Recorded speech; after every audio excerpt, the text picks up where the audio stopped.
Good old Ubisoft and Bungie are going to be the two developers you need to watch in gaming this year. Here's why. There's so many new extraction shooters that are soon to release with tons of potential. Sega's Hyenas, Dr. Disrespect's Dead Drop, PUBG's Project Black Budget, or Embark Studios' Arc Raiders. But the two largest dev teams with the most brand recognition are undoubtedly going to be duking it out for the top spot in the next big genre of gaming. Again, with Ubisoft's The Division Heartland and Bungie's Marathon. This is an eerily similar feud for both of these studios because they've been competing for almost a decade now for the biggest online PvPvE looter shooter with the Division and Destiny franchises. These guys have been in a rivalry to the likes of Derek Zoolander and Hansel.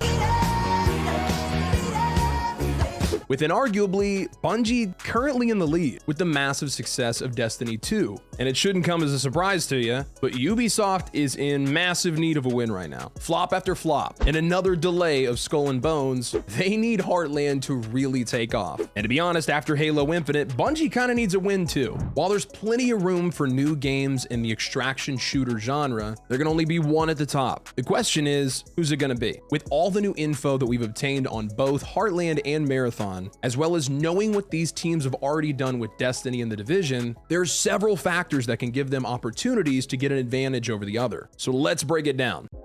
A quick question, I just got out the shower and I was thinking, remember when Luke brought the Ewoks quesadillas after defeating the Empire? Or when Pikachu made a wish on the Dragon Balls to become a human? No? That's because they're in my cabeza, dog. If the infinite realities theory is real, I just brought so many messed up things into existence using Wonder app, the sponsor of today's video, that allows you to turn words into AI created digital art. They also gave us a link in the pinned comment below to download Wonder and get a free trial of the lifetime premium version to put that creativity of yours to the test. Sometimes you may just want some sort of visual to go along with your tweet about if Harry Potter was a drug dealer, or maybe on a serious tone, you're making a video about how a city on Mars would function and need a visual representation. Prior to downloading Wonder, I could think of multiple scenarios where I couldn't find an image online to get my point across that could have easily been made using this app because it's very simple. You enter a prompt as short or as long as you need, like the Division agent.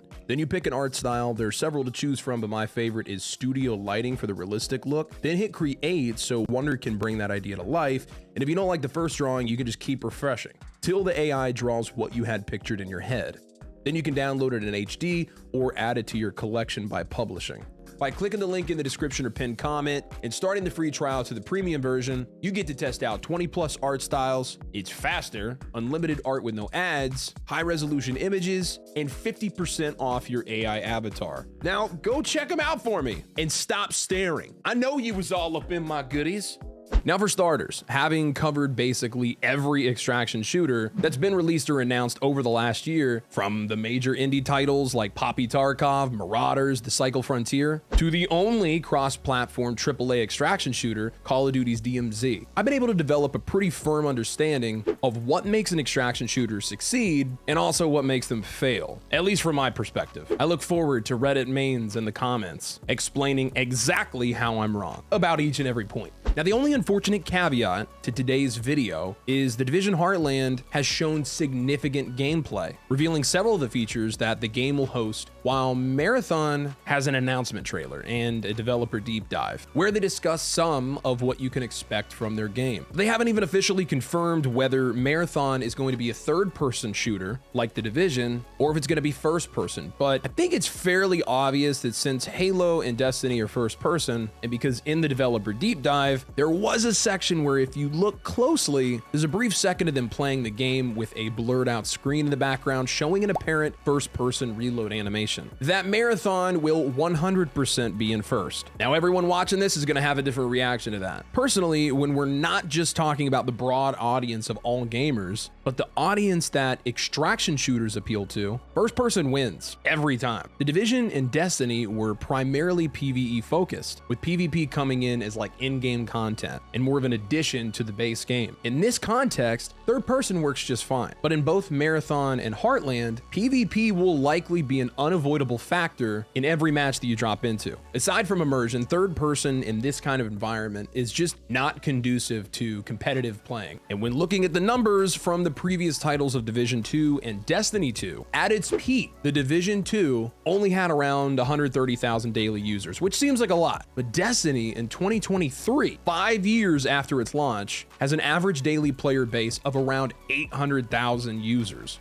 I have to believe that, among other factors, third and first person perspective has something to do with it. Now, the most important feature in any extraction shooter is really the hub, the out-of-match systems that the game has for players to return to after a raid and store weapons, equipment, and loot, buy and sell to traders, accept and turn in missions to progress and increase faction reputation, utilize the random loot that they've extracted through a crafting system to better develop equipment or modify weapons and gear that they currently have, as well as something to upgrade, something that over time, using in-game currency and loot, you can increase your player's skills and abilities. In this genre, we call that the hideout. In some form or another, these types of things are a necessity outside of a match. Otherwise, what's the point? If you want to drop into the game and get kills with no reward, outside of being the one with the most kills, play Fortnite, you filthy hobgoblin. The Division has already confirmed that there is a base of operation, similar to the previous 2 games, with crafting, item storage, as well as quest givers. Marathon has said that there's a space station floating above the planet that you drop into, and I would wish that this is going to be a similar style player hub, with features that give the players plenty to do after they leave a match. But they've confirmed nothing on this yet. So like Dad always said, you can wish in one hand and shit in the other. See which one fills up faster. At this point, the Division has the advantage here, with their previous iterations of the base of operations arguably being one of the best progression mechanics in the Division 1 and 2. The only thing that we haven't seen is upgradable sections of the base, like the security and medical wings that offer up quests and objectives to unlock. And as you do, you attain new skills and abilities for your character. This would be great in an extraction shooter. Setting can also be important. It kind of goes along with the story and the lore. Unfortunately, I think Ubisoft has already shot themselves in the foot with this one, because typically I would err towards realism, with the game taking place in a modern location grounded in reality. Not that sci-fi can't be just as entertaining or broadly appealing, but time and time again in the extraction shooter genre, the player base tends to lean more towards modern weapons that actually exist today, with mods that you could equip in real life if you owned those guns. But man, I've said this in multiple videos at this point, but it's so crucial. Ubisoft just killed it with the Division 1. The post-apocalyptic Manhattan in the middle of winter was just aesthetically pleasing and immersive, with verticality and plenty to travel on foot.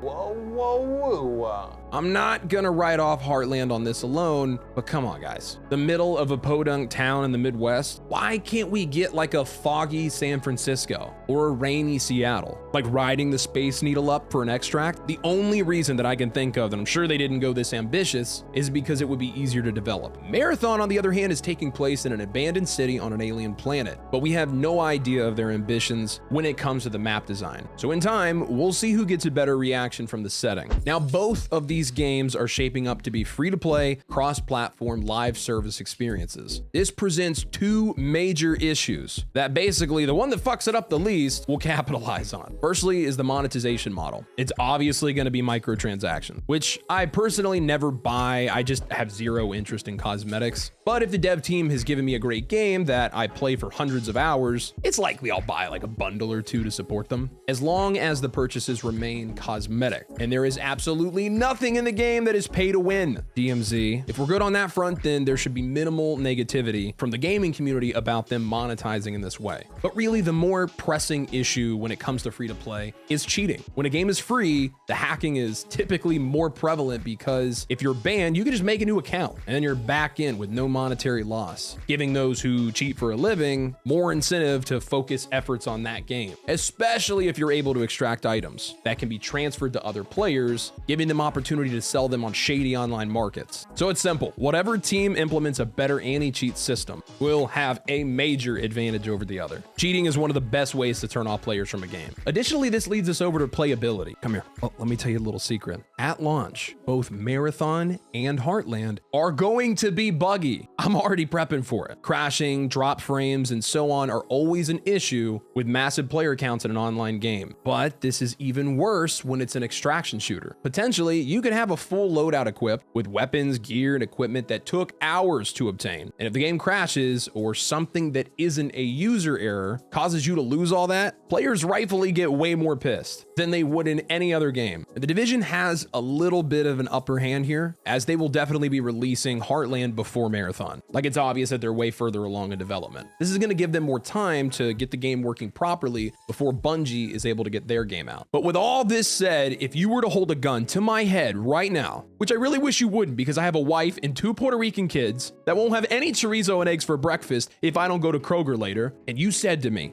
call it, yes.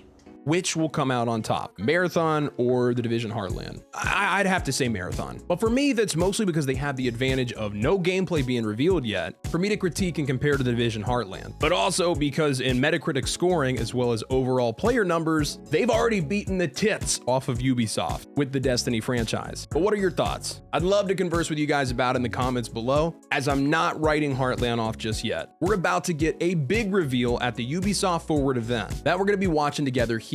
So you can go over there now and hit the notify button to be alerted when it goes live. And don't be bashful, okay? If you've made it this far into the video, subscribe, you sexy minx. You obviously want to stay in the loop with upcoming extraction shooters. I've got you.